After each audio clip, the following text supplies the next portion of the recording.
It ain't no Joe, it's all of us. There you go. You know, I've been here 26 years and I'm a second-year overnight employee, second generation.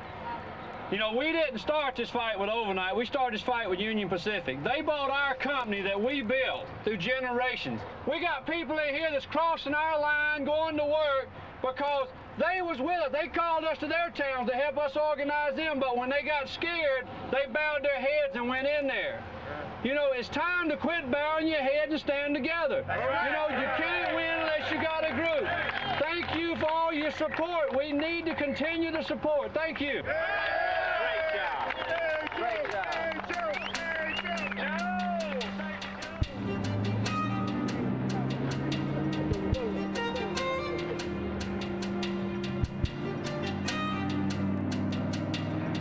We're going to get it.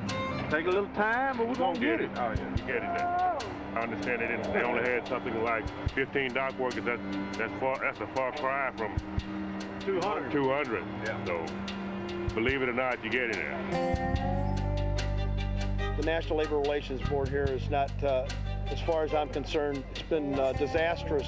For 5 years, we've been trying to get this labor board to agree with us that there was a conspiracy that targeted union supporters. And by the virtue of Mr. Watson coming forward, you think that's the cement that's going to hold all this together? Well, listen, I'm not sure how much more evidence you need other than Mr. Watson's testimony. We had a supervisor, his name was Dale Watson. He was regarded as Overnite's hitman, and he's been responsible for firing over 100 people we know of for sure. Everybody be careful, look out, look who's here. And he's testified to all the dirty deeds that he did while he was working for Overnite. My boss, he hated the Teamsters. There's certain people that he had a personal vendetta towards. He told me personally that he didn't care if I had to make this stuff up, to find anything. So I was the guy, one of them, who'd go out and headhunt these people, make their job miserable. But I started feeling guilty. I was sticking up for you, man. I told them, man, those lying guys, man, trying to get you, man, writing you up for being late, and there was like 3 or 4 doing the same thing. Right. You're on the hit list. You're on the hit list. Yeah, no. And I'm ashamed and sad to say, probably a lot of people were terminated because of me, and that's sad.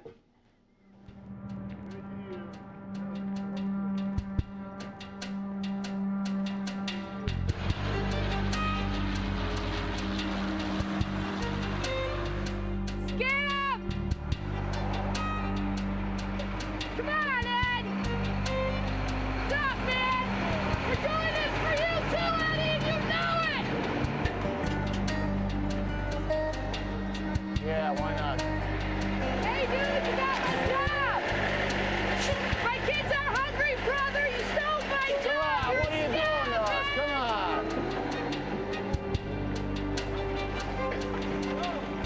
on! Let's go. Come on, guys. Yeah, repeat that, Mike.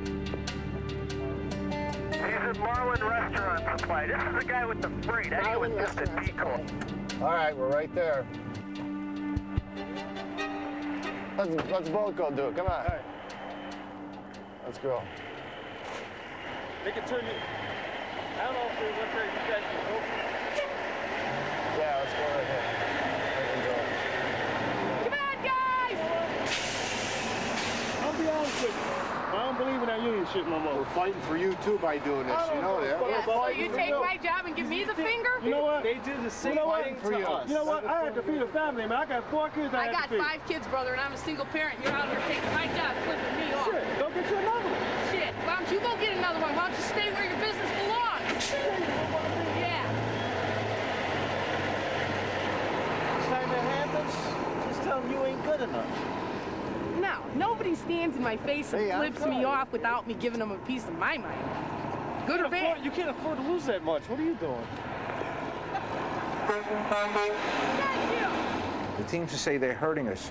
They want to chase away our business. They talk about ambulatory picketing. And yet at the same time, there are 28,000 people that every day are calling Overnite, pick up my freight, deliver my freight, and we are doing it. The first week, I think we did a real good job, and then they made a couple adjustments, and I think we got to make some adjustments because they're getting a little bit more through this week. But they brought in 150 people. according to their website. Yeah, but according to a couple of those drivers, one guy was not even an overnight employee, and he's making $2,000 a week to come up as a replacement It's $40 an hour they're getting paid inside.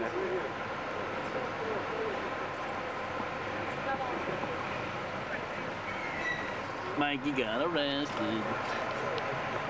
They take your fingerprints? That's it. Yeah, how'd they do that with those fingers? It was tough. Yeah. The guy's looking at this finger, it don't work. Apparently one of these drivers said that I broke into his truck and stole the keys.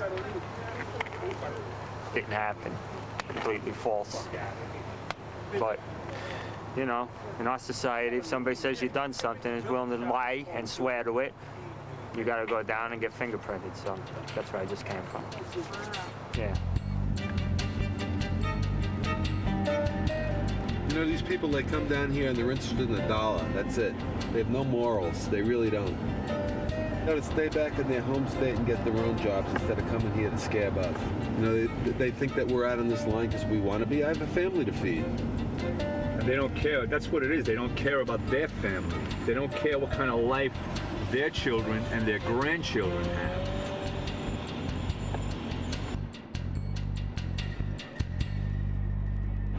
Well, where are you from? Nova Scotia. So you had to come all the way out of Canada to scab us, basically. Let me ask you something. How do you look in the mirror every morning? As ugly as I looked the morning before. Yeah, you know, but that's you. You gotta have a principle. Yeah, in God we trust. If we could somehow make arrangements to get you home, would you go? Yeah, I'll go as soon as I get my first paycheck. I'm not going without my paycheck. He doesn't care about the families that he's affecting by doing this. He cares about a few dollars in his pocket and nothing else. Okay, so that tells you he's a piece of shit. Then he'll sit there and lie right to your face and tell you he knew nothing about it. He thought he was coming down to move machinery equipment. Bullshit. This is a union shop, and the union shop won't unload scabs. Okay, they'll unload it when their regular driver comes back, which is me.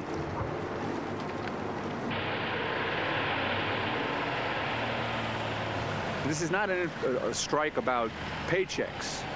It's a strike about unions altogether.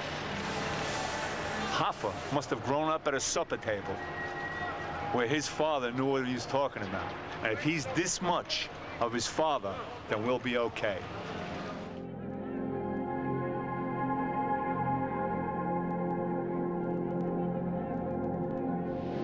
We had our fights. There's no question about it, and I don't deny it.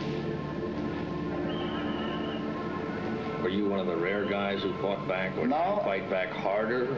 I fought back to win. And I used whatever means I had to use to win, and I still do it. Did you say that SOB, I'll break his back? Who? You. And whose back were you going to break? I don't even remember it. Well, whose back were you going to break, Mr. Hoffa? They give his speech. I don't even know who I was talking about, and I don't know what you're talking about. I'm not unaware of the fact that a lot of people disagree, probably, with my actions, my ethics. But my ethics is very simple. Live and let live, and those who try to destroy you, make it your business to see that they don't and that they have problems. Just that simple. It's a lot different country today than when his father built the Teamsters. The economic forces against working people in this country are huge. Now they've passed laws against everything that his father did to build the National Freight Agreement. You can directly trace the decline of organized labor to the growth of anti-worker laws in this country. We had to go into court last Thursday here in Atlanta. Had a temporary restraining order put on us for 30 days. It's just so ironic, the same day other courts around the country, they did the same thing. So we're not allowed to stop the trucks coming in and out, which we haven't. We're not allowed to threaten their lives, which we haven't. We're not allowed to run them off the road, which we haven't. They had not one police report in that courtroom, not one police report, because there's never been one filed on us here, never. But yet we've had 2 reports filed on them. You know, everybody's peaceful out here.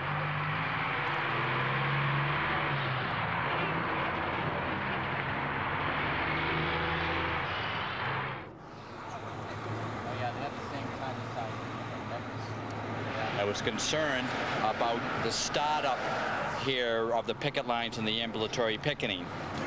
I wanted to make sure that the local itself, the leaders, are here backing up the members, because there is an internal situation going on in here in this local. It's no secret the leadership is very anti-Hoffa. They were strong supporters of the prior president, a guy by the name of Ron Carey, and the membership is divided into those same two camps.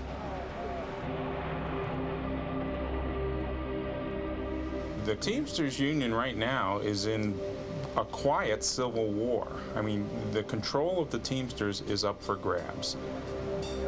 Teamsters, generally more than any other union, they're the Hatfields and the McCoys. They're the Carey forces and the Hoffa forces. There's the TDU and what the TDU calls the old guard. The TDU folks, they supported Carey. They were opposed to the folks who have ended up supporting Hoffa. Ron Carey was elected on the backs of the Teamsters for Democratic Union, the dissidents within the Teamsters. TDU has not disappeared, even though Ron Carey has. TDU is alive and well. Hoffa made a lot of promises, and they're being broken every day. They are hoping to win the election in 2001. They are hoping to regain the presidency.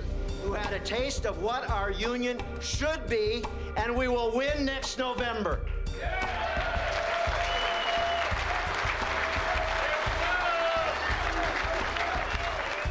This last election divided the union into two camps. The difference is now I'm reaching out to pull the union back together. I want to get this union going again. I want to make it strong. I want to make it united. I want people to have pride in being a Teamster, and I want to get us back to the strength and power we had. Let me just talk to the Overnite guys. Bring them up there. I appreciate what you're doing. We're going to do everything we can to get this done. You guys know what their volume is. It's down. It's down here, it's down in Chicago, it's down in LA. And we're going to keep pushing them all the way.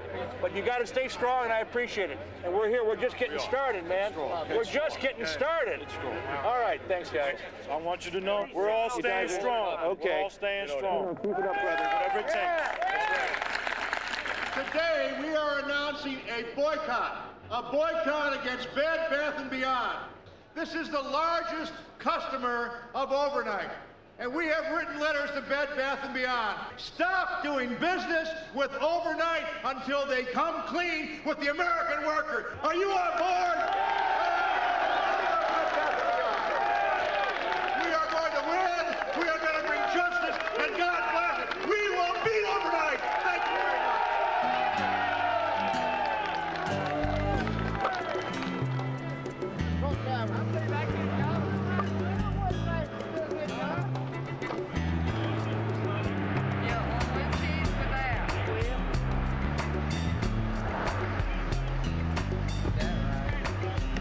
This is an Overnite customer down in Thomaston. They gave them to this brother to bring them to give to us from the picket. That's an Overnite customer, guys. Well, we ain't gonna starve for a little while anyway. They got a lot of equipment sitting here empty. All back in there. Look at that, back on the back row, sleeper trucks. Sleeper trucks don't sit. They continually are moving in and out. There's a lot of power sitting down there on that yard. They ain't making them one dime. We followed some guys around for 2 hours with an empty trailer today. And he never went anywhere. He just drove around town like he's on a parade. And he went back to the terminal empty. They spent $20 million for strike preparations. Yeah.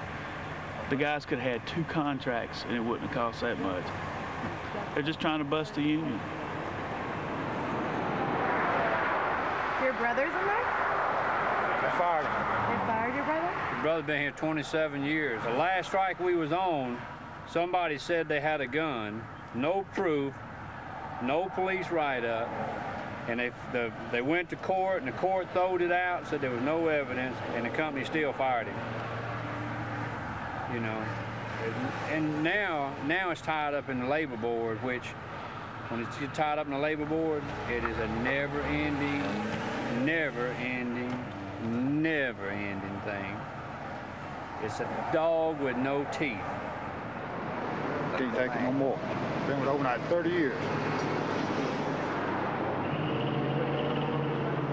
Just can't take no more.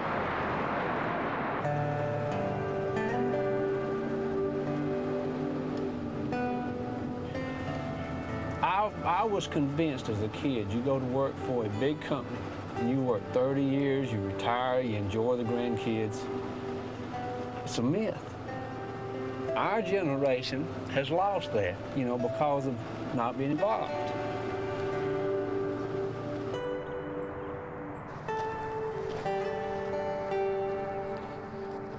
I was telling you, all my life I've been, you know, involved with Overnite. And this is my uncle's grave here.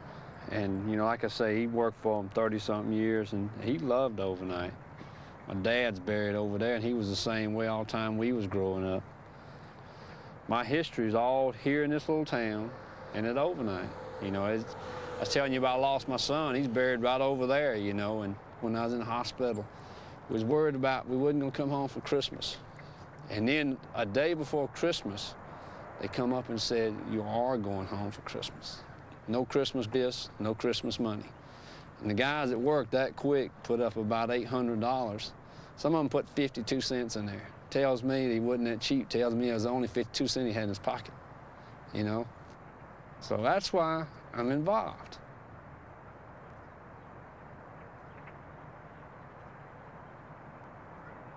I'll check in a minute. I'm going to get some of this down.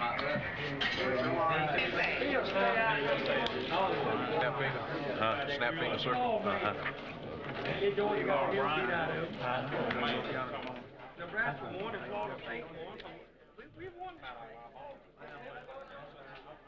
Jerry, these guys, they're not going to need to go into a whole lot of training. These are freight men. You can bring them to work and let them hit the time card, and they'll go to work. They need to work. Good evening, everyone. I want to thank everybody for coming on to this telephone conference call.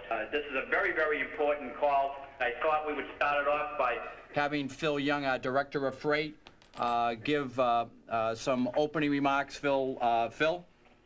Okay, gentlemen, most of you already know the status of Overnite. The daily reports that we get report that Overnite has lost anywhere from 20% of their freight up to 80% of their freight. This company, for your information, is for sale. We know there's two different prospective buyers out there, so we don't know exactly what's going to happen. All we can conclude is that they're testing the people to see how strong they are. Okay, thanks, Phil. It's important that we all get behind this, and that's why we're having this meeting. That's number one. Number two, we should also work on getting these people work. Most of these people are drivers. We should be able to get them on casual. So that they can do some work and help them stay viable as far as taking care of their families. We're in the third week. Everybody understands the third week is the critical week. Thursday will be the second consecutive payless payday for the overnight workers, most of whom have never been in a union, have never been on strike, and many of them are out there every single day.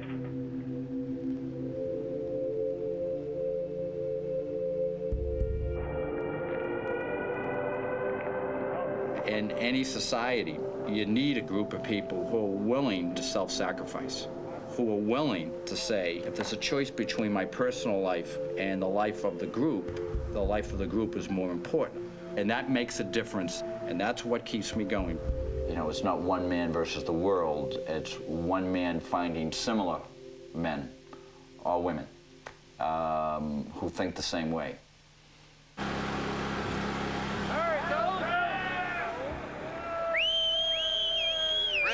Red-nosed reindeer had a very shiny nose, and if you ever saw it, you would even say it glowed. The spoons and stuff should be over there behind. Roadkill stew right there.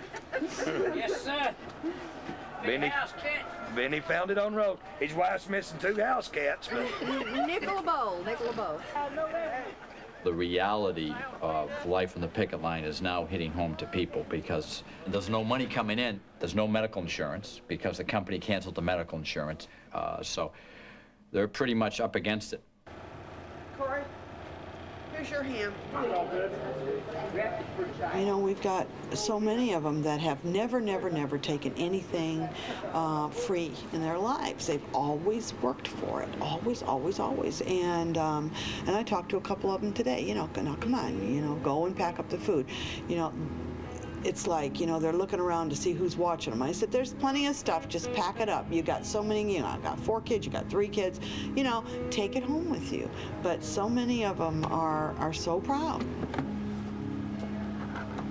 People have lost their cars and their telephones have been turned off, and, you know, we've got a couple of them that are in the process of being evicted.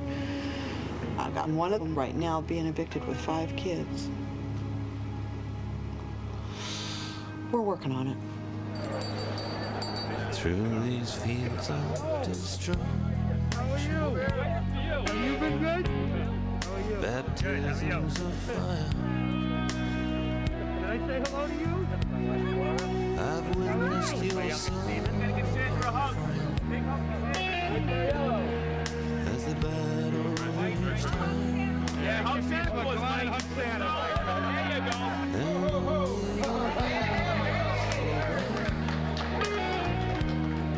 In the fear and alarm,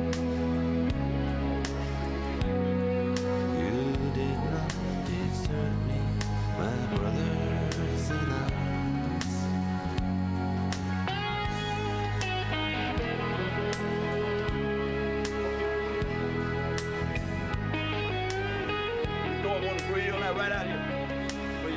Well, someone once said that a general of an army has to be prepared to order all the soldiers to die to be an effective general.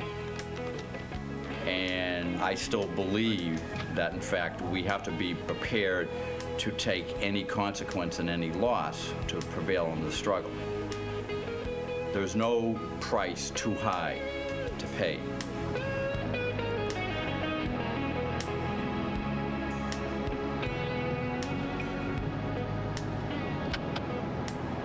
My worst nightmare is my 15-year-old daughter Shannon becoming pregnant at a young age, which she did.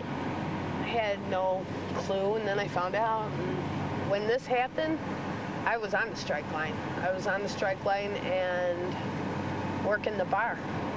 She's pregnant, and I have another mouth to feed.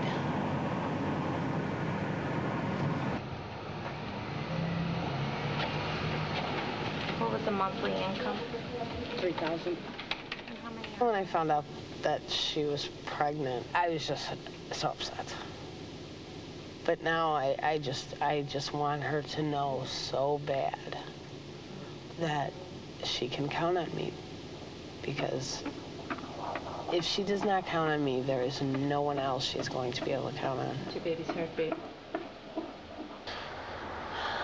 think it'll work out. It's not working out. She's 15, she's pregnant, it's not working out.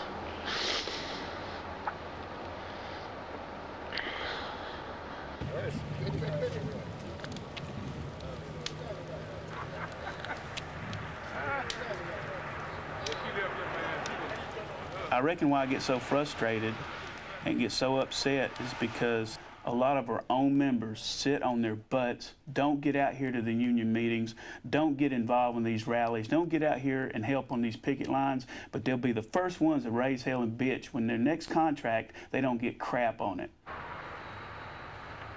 And that's what's real frustrating with this job. It's just, you know, you got to deal with the companies, the workers, internal politics, external politics. Sometimes I wonder why I keep going. We'll try and talk to him. He's going in. Wasting his time. The man's scared to death. Ain't no sense fooling with him.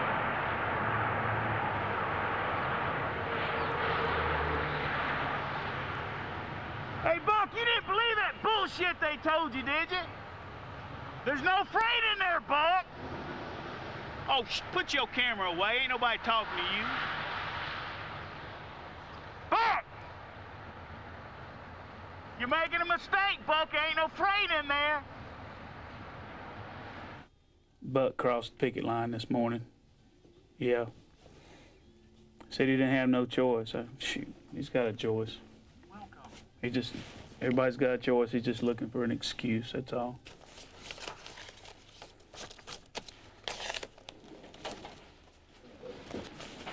Jimmy. Ken Kendall, Jimmy. What? Don't. You sure? Did you see him come out in the truck? I seen him come in and get out of the truck and go in the terminal. But did you see him? Overnite's truck. An Overnite's truck? Yes. You sure it's Ken Kendall, though? Absolutely. Positive. You gonna call him and talk to him? Yeah, I am. So that's the guy that Joe Reeves runs sleeper teams with him. Yeah, it's his partner, so that's gotta hurt Joe. My partner that I run California with every day, he didn't only go back, he come up there crying on the line and taught one of the other guys into going back. You know, I'm still not angry or upset, I'm disappointed, you know, because every time one goes back, it gives the company, let's hold out one more day. And if a few more of our city people go in, they can beat this thing.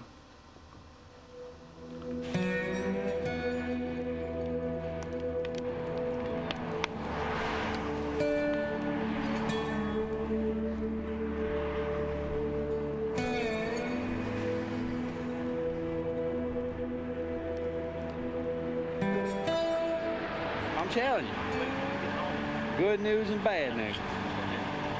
Hey, you done me just like Sissy. Didn't nobody tell me the good news yet. Still waiting on it.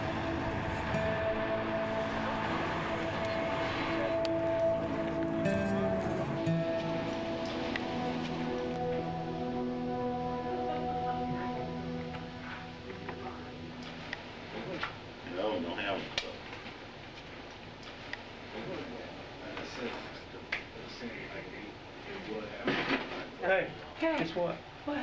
They let go. In the middle of the strike. No. Yeah, they're doing reorganization around here, and so I go back yellow freight.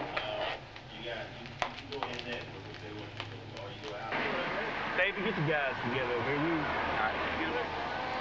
I'm gonna do this.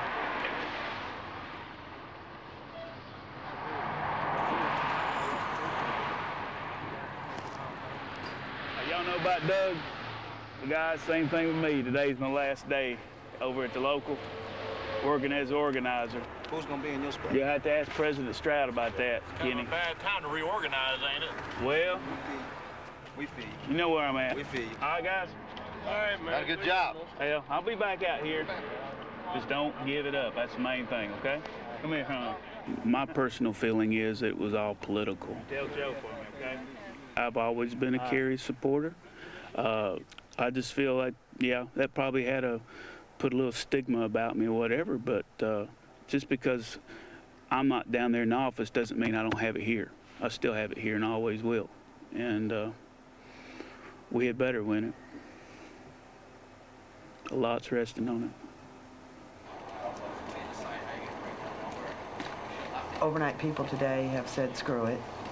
They've done walked away from the picket line out there. They're upset. They're mad.